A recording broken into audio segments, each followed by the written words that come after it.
স্বজনদের সঙ্গে ঈদ উদযাপনে বিপুল সংখ্যক মানুষ রাজধানী ছেড়ে যাওয়ায় রাজপথে নেই সেই চিরচেনা যানজট। এই অবসরে সন্তানদের নির্মল আনন্দ দিতে সপরিবারে ঘুরতে বের হচ্ছেন অনেকে।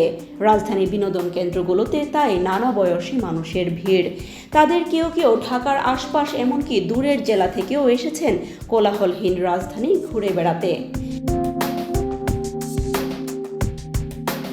এই বেড়ানোকে সন্তানের ডিভাইস নির্ভরতা কমিয়ে তাদের মানসিক বিকাশের চেষ্টা হিসেবেও দেখছেন অনেক অভিভাবক।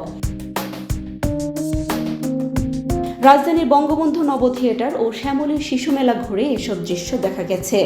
ঈদের ছুটিতে বেড়াতে এসেছি নব থিয়েটারে বাচ্চাদেরকে দেখানোর জন্য, আমাদের সৌরজগৎ সম্পর্কে একটু ধারণা দেওয়ার জন্য, বঙ্গবন্ধু সম্পর্কে একটু ধারণা দেওয়ার জন্য এসেছি।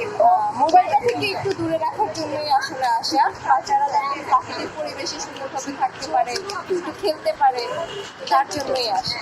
যানজটহীন ফাঁকা রাজধানীতে ঘুরে বেড়াতে পছন্দ টুম্পা ধরের। ঈদের ছুটিতে সুযোগ পেয়ে কক্সবাজার থেকে ছুটে এসেছেন তিনি। ইতিমধ্যে রাজধানীর বেশ কয়েকটি জায়গায় ঘুরে বেরিয়েছেন। এরপর এলেন নব থিয়েটারে। আসছি কক্সবাজার থেকে, এখন রমনা পার্কে গেছি, রমনা মন্দিরে গেছি, পারদে গেছি, আর জাদুঘরে আসছে বঙ্গবন্ধু। নিজেকে আরও সমৃদ্ধ করার পাশাপাশি দুই মেয়েকে সৌরজগতের সঙ্গে পরিচয় করাতে চান মেহরিন ইসলাম। বসুন্ধরা আবাসিক এলাকা থেকে মেয়েকে নিয়ে এসেছেন বঙ্গবন্ধু নব থিয়েটারে। নব থিয়েটারে এসে মেহরিন ইসলামের প্রথম শ্রেণী পড়ুয়া বড় মেয়ে বেশ উচ্ছ্বসিত।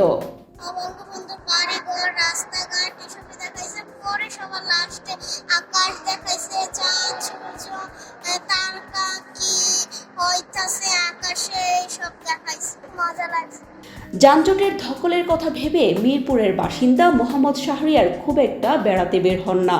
তবে ঈদের ছুটিতে যানজটহীনতা আর মেট্রো রেল এই দুইয়ের মেলবন্ধন তাকে সেই সুযোগ করে দিয়েছে। অ্যাকচুয়ালি আমার বাসা হচ্ছে মিরপুর 12 নম্বর। ওইখান থেকে এই জায়গাটা আসতে অনেক কষ্ট হতো আগে।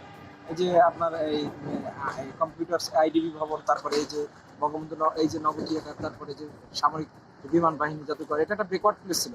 এখন মেট্রো রেল হওয়ার কারণে আমরা এখন খুব স্বাচ্ছন্দ্যভাবে এখানে আসতে পারি। এছাড়া সন্তানদের ডিভাইস নির্ভরতা কমাতে এই বিনোদন কেন্দ্রগুলোতে ঘুরে বেড়ানোর প্রয়োজন বলেও মনে করেন তিনি।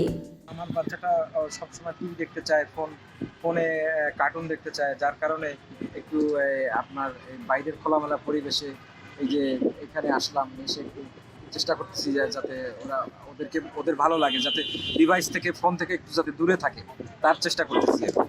অনেক কিছু আছে যেটা দেখলে ওরা অ্যাডভান্স লেভেলে অনেক কিছু শিখতে পারবে, জানতে পারবে, যার কারণে এখানে আসে। বিমান বাহিনী জাদুঘর ও সামরিক জাদুঘরেও উপচে পড়া ভিড় দেখা গেছে, তবে সেখানে ভিডিও কিংবা ছবি তোলার অনুমতি নেই। মহাকাশের অজানা সব ঘটনা জানিয়ে বিজ্ঞান শিক্ষায় আগ্রহী করে তুলতে দুই মেয়েকে নিয়ে বঙ্গবন্ধু নব থিয়েটারে এসেছেন কলেজ শিক্ষক জোহরা খানম।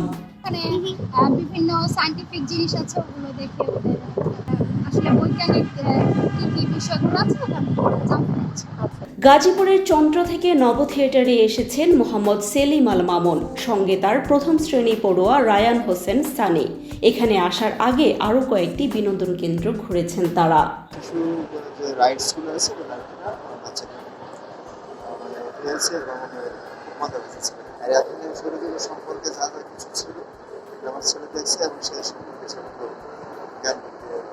ঈদের 2 দিন ব্যস্ত থাকার পর বাড্ডার সারিকা হুমায়ুন একটু ফুরসত পেলেন সন্তানদের নিয়ে ঘুরে বেড়াতে।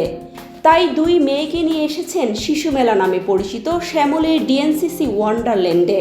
ঈদের কোরবানির জন্য অনেক ব্যস্ত ছিল, বাচ্চা মেয়েদের হতে পারছিলাম না, আসছি যানজট সমস্যা, রাস্তায় বের হতে বেবি নিয়ে ক্যারি করার একদম ব্যস্ততার মাঝে আসছি বাবু নিয়ে এখানে। আর পরিবেশ ভালো সুন্দর, বাবু নিয়ে আসার মতো পরিবেশ। অনেক রাইড উঠেছি এবং রাইডগুলো ভালোই লাগছে, মানে রিজনেবলের মধ্যে বাচ্চা নিয়ে যে কোনো সময় ঘুরতে আসা যায়। একেবারেই গাছপালাহীন শ্যামলীর শিশু মেলা, বসারও তেমন ব্যবস্থা নেই সেখানে। শিশু মেলা কর্তৃপক্ষের এ ব্যাপারে বিবেচনা করা প্রয়োজন বলেও মনে করেন রাজধানীর গুলশান থেকে আসা ব্যবসায়ী জাকির সৈকত। বাচ্চারা বাসায় বই হয়ে যাচ্ছে, ওই জন্য ঘুরতে এলাম ওদেরকে নিয়ে। ওরা খুব আনন্দিত ঘুরতে পেরে বিভিন্ন রাইডসগুলোতে উঠলো, ওরা বেশ আনন্দ পেল।